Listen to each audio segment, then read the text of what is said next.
So, how do you introduce people to your ideas?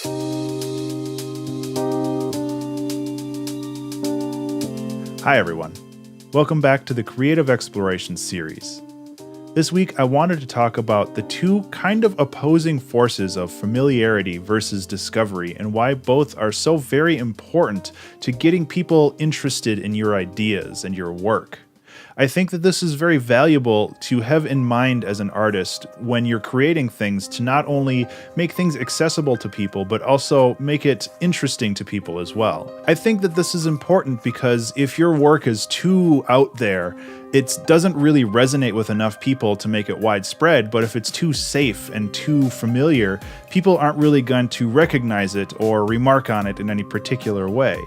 So I think that it's important to find that nice middle ground between familiarity and discovery and move toward that and make sure that people are comfortable with your work but are also experiencing new things with that. And I have a story with this that might better explain what I'm trying to convey here. And this is back when I was a DJ. I liked to introduce new music to people, music that people hadn't heard before.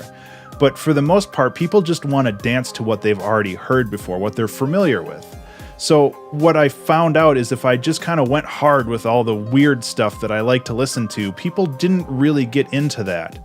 But if I played some very familiar music to get people out and moving, that gave me the chance to kind of mix in a weird song once in a while and get people more interested in the kind of music that I wanted to play, kind of the music that I think that they would like if they spent the time to learn it and get familiar with it. So it's kind of this mixture between playing stuff that was very familiar to people, that got them moving, that got them out on the dance floor and comfortable, but also intermixing stuff that's new and interesting that kind of gets them moving in ways that they haven't really done before, or experiencing new things. And I think that this can translate pretty directly to just about any other art out there, where if you want to make people interested in your work, you might have to start with something that's familiar, something that's very easily recognizable.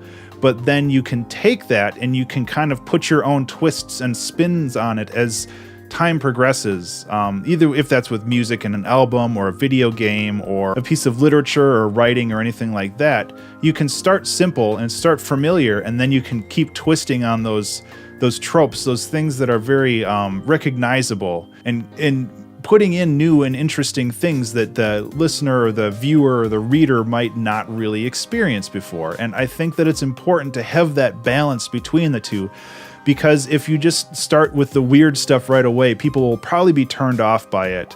And if your song or your work of art is just very bland and middle of the road, nobody's going to really pay attention to it. So I found this really interesting, and I think that it's really important to consider when you're making things, because it's so easy to go one way or the other, and it's important to kind of stick with a healthy mixture of both. You want people to understand what you're doing and where you're going, but you also want to keep them interested and throw twists in there. So that's really all I had to say on this one. It's another short one, but I kind of like these 3 to 4 minute videos anyway. So yeah, thank you guys so much for watching. As always, I'll be reading and responding to comments below.